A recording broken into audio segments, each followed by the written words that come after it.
अंतिम दौर 2 राष्ट्रीयता बनाम साम्राज्यवाद, मध्यम वर्ग की बेबसी, गांधी जी का आगमन। पहला विश्व युद्ध आरंभ हुआ, राजनीति उतार पर थी। इसका कारण था कांग्रेस का तथाकथित गरम दल और नरम दल में विभाजन और युद्धकाल में लागू किए गए नियम और प्रतिबंध। अंततः विश्व युद्ध समाप्त हुआ और शांति के परिणाम स्वरूप देश में राहत और प्रगति की बजाय दमनकारी कानून और पंजाब में मार्शल लॉ लागू हुआ। जनता में अपमान की कड़वाहट और क्रोध का अवशेष भर गया। ऐसे समय में जब हमारे देश के पौरुष को लगातार कुचला जा रहा था, शोषण की लगातार निर्मम प्रक्रिया से हमारी गरीबी बढ़ रही थी और हमारी जीवन शक्ति क्षीण हो रही थी, किसान वर्ग दब्बू और भयभीत था। कारखाने के मजदूरों की स्थिति भी बेहतर नहीं थी। मध्यम वर्ग के बुद्धिजीवी लोग जो इस सर्वग्रासी अंधकार में आकाशदीप हो सकते थे, खुद इस सर्वव्यापी उदासी में डूब गए थे। और तब गांधी का आगमन हुआ। वे ताज़ा हवा के ऐसे झोंके की तरह आए जिसने फैलकर हमें गहरी सांस लेने के योग्य बनाया। वे ऊपर से अवतरित नहीं हुए थे, वे भारत की करोड़ों की आबादी के बीच से ही निकल कर आए थे। वे उन्हीं की भाषा बोलते थे और लगातार उनकी शोचनीय स्थिति की ओर ध्यान आकर्षित करते थे। उन्होंने हमसे कहा कि इन मजदूरों और किसानों की पीठ से उतर जाओ। तुम सब जो उनके शोषण के सहारे जिंदा हो, उस व्यवस्था को समाप्त कर दो जो इस गरीबी और दुर्गति की जड़ है। उन्होंने जो कुछ कहा, हमने उनमें से ज़्यादातर बातों को आंशिक रूप से माना और कभी-कभी बिल्कुल नहीं माना, लेकिन यह एक गौण बात थी। उनकी शिक्षा का सार था निर्भयता और सत्य और इनसे जुड़ा हुआ कर्म। वे हमेशा सामान्य जनता की खुशहाली पर नज़र रखते थे, लेकिन ब्रिटिश शासन के अधीन सबसे प्रबल एहसास था भय, व्यापक दमनकारी दमघोंटू भय, सेना का, पुलिस का, दूर दूर तक फैले हुए खुफिया विभाग का भय, अफसरों व जमींदार के कारिंदों का भय, साहूकार का भय, बेकारी और भूखमरी का भय जो हमेशा करीब खड़ा रहता था। चारों तरफ फैले इस डर के खिलाफ ही गांधी की शांत किंतु दृढ़ आवाज़ उठी, डरो मत। इस तरह लोगों के ऊपर से भय का काला लबादा उड़ गया, पूरी तरह तो नहीं पर आश्चर्यजनक मात्रा में, क्योंकि भय का झूठ से नज़दीक का संबंध होता है। जैसे जैसे झूठ और लुक छिप कर काम करने की ज़रूरत कम होती गई, वैसे वैसे एक व्यापक परिवर्तन दिखाई देने लगा। यह मनोवैज्ञानिक परिवर्तन था।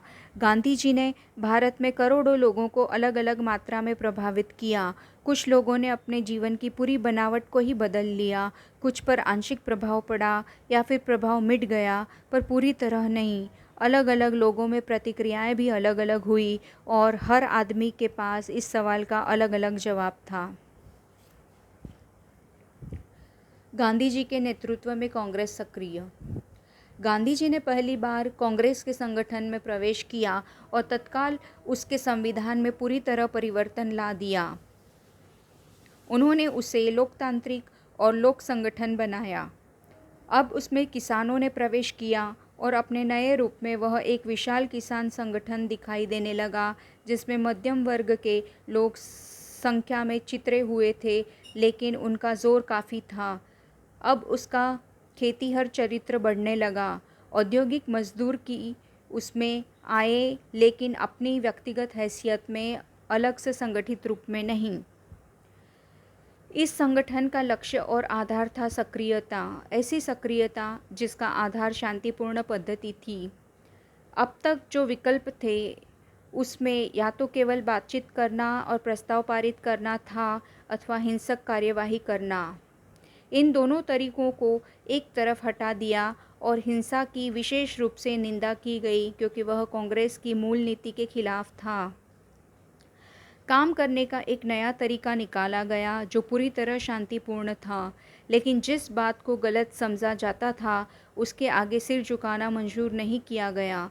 परिणाम स्वरूप इस प्रक्रिया में होने वाली जो पीड़ा और कष्ट थे, उन्हें खुशी से स्वीकार किया गया। गांधी जी विचित्र प्रकार के शांतिवादी थे। वे गतिशील ऊर्जा से भरे सक्रिय व्यक्ति थे। उन्होंने न कभी भाग्य से हार मानी, न ऐसी बात के सामने सिर झुकाया जिसे वे बुरा समझते थे। उनमें मुकाबला करने की भरपूर शक्ति थी, गरचे वे ऐसा शांतिपूर्ण और शिष्ट ढंग से करते थे। सक्रियता का आह्वान दोहरा था। जाहिर है कि विदेशी शासन को चुनौती देने और उसका मुकाबला करने की सक्रियता तो थी ही, अपनी खुद की सामाजिक बुराइयों के विरुद्ध लड़ने की सक्रियता भी थी। कांग्रेस के मुख्य आधार थे राष्ट्रीय एकता, जिसमें अल्पसंख्यकों की समस्याओं को हल करने का और दलित जातियों को ऊपर उठाने के साथ छुआछूत के अभिशाप को खत्म करना शामिल थे। गांधी जी ने अंग्रेजी शासन की बुनियादों पर चोट की। उन्होंने कहा कि खिताब छोड़ देने चाहिए। गरचे कम लोगों ने खिताब छोड़े, लेकिन अंग्रेज़ों द्वारा दिए गए इन खिताबों के लिए आम जनता में इज्जत समाप्त हो गई और ये पतन के प्रतीक बन गए। नए मापदंड और मूल्य स्थापित हुए। वाइसराय के दरबार और रजवाड़ों की शान शौकत जो इतना अधिक प्रभावित करती थी, बेहद उपहासास्पद, अभद्र और शर्मनाक लगने लगी, क्योंकि वह आम जनता की गरीबी और कष्टों से घिरी हुई थी। धनी लोगों ने भी कम से कम ऊपरी तौर पर, उनमें से बहुतों ने सादा रहन-सहन अपना लिया। वेशभूषा में उनमें और मामूली लोगों में कोई अंतर न रह गया। कांग्रेस के पुराने नेता, जो एक अलग और ज़्यादा निष्क्रिय परंपरा में पले थे, इन नए तौर तरीकों को आसानी से नहीं अपना सके और आम जनता की इस उठान से उन्हें परेशानी हुई। लेकिन जो हवा पूरे देश में बही, इन लोगों में भी उसका नशा कुछ दूर तक भर गया। ऐसा कहा जाता है कि भारतीय मानस मूलतः निवृत्ति मार्गी है, पर गांधी जी इस निवृत्ति मार्ग के एकदम विपरीत थे। भारतीय जनता की निष्क्रियता के विरुद्ध संघर्ष करने और उसे बदलने के लिए जितना काम उन्होंने किया, किसी दूसरे ने नहीं किया। उन्होंने हमें गांवों की ओर भेजा और कर्म के इस नए संदेश को ले जाने वाले अनगिनत दूतों की गतिविधियों से देहात में चहल पहल मच गई। किसानों को झकझोरा गया। हम लोगों पर प्रभाव दूसरे ढंग का था। हमने पहली बार ग्रामीण को उसकी कच्ची झोपड़ी में भूख की उस छाया के साथ, जो हमेशा उसका पीछा करती है, चिपटे देखा। हमने इन यात्राओं से भारतीय अर्थव्यवस्था के बारे में पुस्तकों और विद्वतापूर्ण भाषणों की तुलना में अधिक जाना। जो भावनात्मक अनुभव हमें पहले हो चुके थे, उन्हें बल मिला। आर्थिक, सामाजिक और दूसरे मामलों में गांधी जी के विचार बहुत सख्त थे। उन्होंने इन सब को कांग्रेस पर लादने की कोशिश नहीं की। इनमें से कुछ विचारों को उन्होंने कांग्रेस में बैठाने की कोशिश की। वे सावधानी से आगे बढ़े, क्योंकि वे जनता को अपने साथ ले चलना चाहते थे। बहुत से लोगों ने उनके सभी विचारों को स्वीकार नहीं किया। कुछ लोगों का उनके बुनियादी दृष्टिकोण से मतभेद था। दो तरह से उनके विचारों का अस्पष्ट किंतु पर्याप्त प्रभाव पड़ा। हर बात की बुनियादी कसौटी यह थी कि उससे आम जनता का भला कहाँ तक होता है, और दूसरे यह कि लक्ष्य भले ही सही हो, लेकिन साधन हमेशा महत्वपूर्ण होते हैं और उनकी अनदेखी नहीं की जा सकती। गांधी मूलतः धर्मप्राण व्यक्ति हैं। वे अपने अंतरतम की गहराइयों तक हिंदू हैं, लेकिन धर्म संबंधी उनकी अवधारणा का किसी सिद्धांत, परंपरा या कर्मकांड से कोई संबंध नहीं है। उनका बुनियादी सरोकार उन नैतिक नियमों में अनेक दृढ़ विश्वास से हैं, जिन्हें वे सत्य या प्रेम के नियम कहते हैं। सत्य और अहिंसा, इन दोनों शब्दों को वे एक ही अर्थ के लिए अदल बदल कर इस्तेमाल करते हैं। उनका दावा है कि वे हिंदू धर्म की मूल भावना को समझते हैं। उन्होंने हर उस सिद्धांत और व्यवहार को नामंजूर किया जो उनकी आदर्शवादी व्याख्या से मेल नहीं खाता था। वे सबसे ऊपर नैतिक नियमों की सत्ता मानते हैं, वह भी उस रूप में जिस रूप में उन्होंने खुद उन्हें समझा है। जीवन के अन्य पक्षों की ही तरह औसत आदमी के लिए इसमें राजनीति में परेशानी और अक्सर गलतफहमी पैदा होती है, लेकिन कोई बाधा उन्हें अपनी पसंद के सीधे रास्ते से नहीं हटा पाती, क्योंकि एक सीमा के भीतर वे बराबर अपने को बदलती हुई स्थिति के अनुरूप ढालते चलते हैं। वे हमेशा खुद अपने से शुरुआत करते हैं।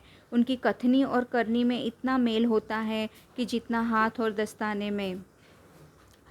जिस भारत को वे अपनी इच्छाओं और आदर्शों के अनुसार ढालने जा रहे थे, उसके बारे में उनका विचार था, मैं एक ऐसे भारत के लिए काम करूंगा जिसमें गरीब से गरीब व्यक्ति भी यह महसूस करेगा कि यह उसका देश है, जिसके निर्माण में उसकी आवाज़ प्रभावी है। एक ऐसा भारत जिसमें लोगों के ऊंचे नीचे वर्ग नहीं होंगे, ऐसा भारत जिसमें सब जातियां पूरे समभाव से रहेगी, ऐसे भारत में छुआछूत या नशीली मदिरा और दवाइयों के अभिशाप के लिए कोई जगह नहीं होगी। स्त्रियों की पुरुषों के समान अधिकार होंगे। यही मेरे सपने का भारत है, जहाँ उन्हें अपनी हिंदू विरासत का गर्व था, वहाँ उन्होंने हिंदू धर्म को एक सार्वभौमिक बाना पहनाने का प्रयत्न किया और सत्य के घेरे में सब धर्मों को शामिल कर लिया। उन्होंने अपनी सांस्कृतिक विरासत को संकीर्ण बनाने से इनकार कर दिया। उन्होंने लिखा, भारतीय संस्कृति न हिंदू है, न इस्लाम, न पूरी तरह से कुछ और है, यह सबका मिला जुला रूप है। उन्होंने आगे लिखा, मैं चाहता हूँ कि मेरे घर के पास सारे देशों की संस्कृति जितनी स्वतंत्रता से संभव हो उतनी स्वतंत्रता से फैले, लेकिन उसमें से कोई मेरे पैर उखाड़ दे, यह मुझे मंजूर नहीं। आधुनिक विचारधाराओं से प्रभावित होकर उन्होंने कभी अपनी जड़ों को नहीं छोड़ा और उन्हें मजबूती से पकड़े रखा। डूबे हुए लोगों को उठाने की लगन के सामने और सभी बातों की तरह धर्म का भी उनके लिए गौण स्थान था। एक अधभूखे राष्ट्र का न कोई धर्म हो सकता है, न कला, न संगठन। करोड़ों भूखे मरते लोगों के लिए जो कुछ भी उपयोगी हो सकता है वही मेरे लिए सुंदर है। आज हम सबसे पहले ज़िंदगी की ज़रूरी चीज़ें दें और उसके बाद जीवन के लिए शोभा की वस्तुएं और अलंकार अपने आप आ जाएंगे। उन्होंने कहा, मेरी आकांक्षा है हर आँख से हर आंसू को पोंछ लेना। यह आश्चर्य की बात नहीं है कि इस अद्भुत रूप से तेजस्वी आदमी ने, जिसका पैमाना सबसे गरीब आदमी है, भारत की सामान्य जनता को सम्मोहित कर लिया और उन्हें चुंबक की तरह आकर्षित किया। वे उनको अतीत के साथ भविष्य को जोड़ने वाली कड़ी की तरह जान पड़े। उन्होंने केवल अपने अनुयायियों में नहीं बल्कि अपने विरोधियों में भी और उन तमाम तटस्थ लोगों में जो इस बारे में निश्चय नहीं कर पाते थे कि क्या सोचना और क्या करना है, एक मनोवैज्ञानिक क्रांति पैदा की। कांग्रेस पर गांधी जी का प्रभुत्व था, लेकिन यह खास किस्म का अधिकार था, क्योंकि कांग्रेस एक सक्रिय विद्रोही अनेक पक्षीय संगठन था जिसमें तरह तरह की राय होती थी और उसे आसानी से इधर उधर नहीं ले जाया जा सकता था। गांधी जी अक्सर दूसरों की इच्छा के सामने झुक जाते थे। कभी कभी वे अपने विरुद्ध फैसलों को भी स्वीकार कर लेते थे।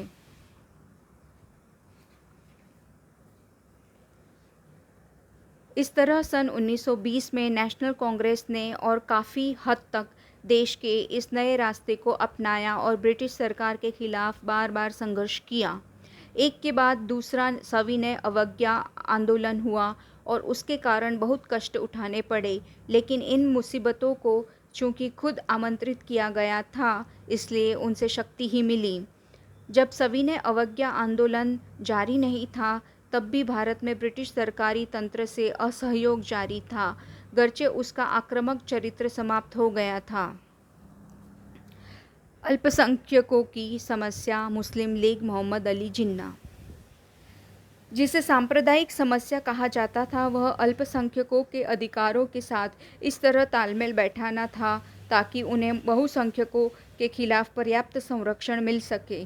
भारत के अल्पसंख्यक यूरोप की तरह जातीय या राष्ट्रीय अल्पसंख्यक नहीं थे, वे धार्मिक अल्पसंख्यक थे। जातीय दृष्टि से भारत में एक विचित्र मिश्रण है, पर जातीय सवाल भारत में न कभी उठे हैं न उठ सकते हैं। धर्म इन जातीय विभिन्नताओं के ऊपर है। जातियाँ या तो एक दूसरे से मिल जाती हैं या उनमें अंतर करना कठिन हो जाता है। जाहिर है कि धार्मिक दीवारें स्थायी नहीं होती और जो व्यक्ति अपना धर्म बदलता है उसकी जातीय पृष्ठभूमि या उसकी जातीय और भाषिक विरासत नष्ट नहीं हो जाती, परंतु राजनीतिक मामलों में धर्म का स्थान सांप्रदायिकता ने ले लिया है। एक संकीर्ण समुदाय होता है जो मानसिक रूप से अपना आधार किसी धार्मिक वर्ग को बनाता है, किंतु वास्तव में उसकी दिलचस्पी राजनीतिक शक्ति और अपने समुदाय को बढ़ावा देने में होती है। कांग्रेस सांप्रदायिक हल निकालने के लिए उत्सुक और चिंतित थी ताकि प्रगति के मार्ग की रुकावट को दूर किया जा सके। कांग्रेस की सदस्य संख्या में मुख्य रूप से हिंदू थे, लेकिन उनमें बड़ी संख्या में मुसलमानों के अलावा दूसरे तमाम धर्मों के लोग जैसे सिख, ईसाई आदि भी शामिल थे। इसलिए राष्ट्रीय दृष्टिकोण से विचार करना उसकी मजबूरी थी। उसके लिए सबसे बड़ी समस्या थी राष्ट्रीय स्वाधीनता और एक स्वतंत्र लोकतांत्रिक राज्य की स्थापना।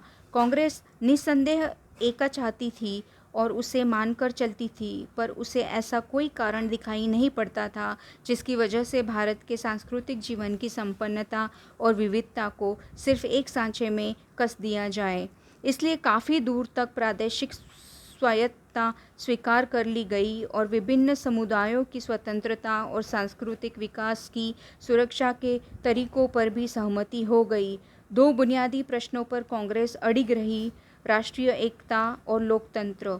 आधी शताब्दी तक अपने विकास के समय वह इन पर बराबर बल देती रही। गुजरे ज़माने में कम से कम सिद्धांत में ब्रिटिश सरकार ने भी भारतीय एकता और लोकतंत्र का समर्थन किया था, लेकिन उसकी नीतियां हमें सीधे उस दिशा में ले गई जहां इन दोनों का ही अस्वीकार था। अगस्त 1940 में कांग्रेस ने मजबूर होकर घोषणा की कि भारत में ब्रिटिश सरकार की नीति जनजीवन में संघर्ष और फूट को प्रत्यक्ष रूप से उकसाती और भड़काती है। ब्रिटिश सरकार के जिम्मेदार लोग खुल्लम-खुल्ला हमसे यह कहने लगे कि शायद किसी नई व्यवस्था के पक्ष में भारत की एकता की बलि चढ़ानी पड़े, और यह भी कि भारत के लिए लोकतंत्र ठीक नहीं है।